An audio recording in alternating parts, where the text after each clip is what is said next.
Alam naman natin, si Marlo Aquino, franchise nitong Barangay Ginebra team. Kung hindi nakakalaro si Marlo ng maganda, bumabagsak ang laro. Sandali, anong nangyayari dito? Si Wilmer Ong. Wilmer Ong against Jay Mendoza. Oh, dali. Almost some punches thrown dito.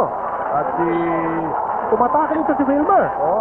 Yung mga rookie ang si Arnold Rodriguez ang pumigil, si Wilmer Ong. O partner, nakita ko kasi, bumagsak ito si Jay Mendoza in the middle of the court.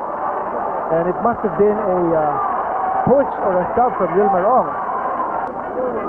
Ito, panoorin natin to. Ito nangyari dito. Tingnan natin. Mapupunan natin. Si Wilmer Ong nasa ilalim, ha? Ayan. Binangga. Ayun! Yun, kitang-kita yun. Ako, malinaw yun. Malinaw yun. Malinaw yun, partner. Hindi naman nakita ng referee yun. Oh, that's so clear. That is a glaring elbow hit. Yeah. Back to live action, and here he goes. Yeah, there it is. There it is. It's Jay Mendoza. And it's a free for all inside. Jay Mendoza. Jay Mendoza. Oh, boy. And that's what happened when the referees lose control. Nakita na ng referee kung ano nangyari. Mendoza will come out. Doon nasa ilalim siya, ha? Nasa ilalim pa. He will provide a pick. Boom.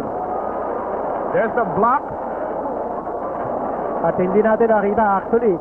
After that pick that was set, it was Jay Mendoza who went after Valera. Si Boy Valera was actually the victim as Mendoza just went straight at him.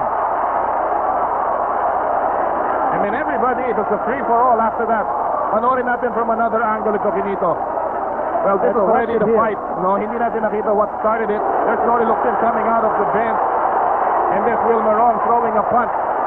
And then Perry Ronquillo staying in the middle, trying to play peacemaker.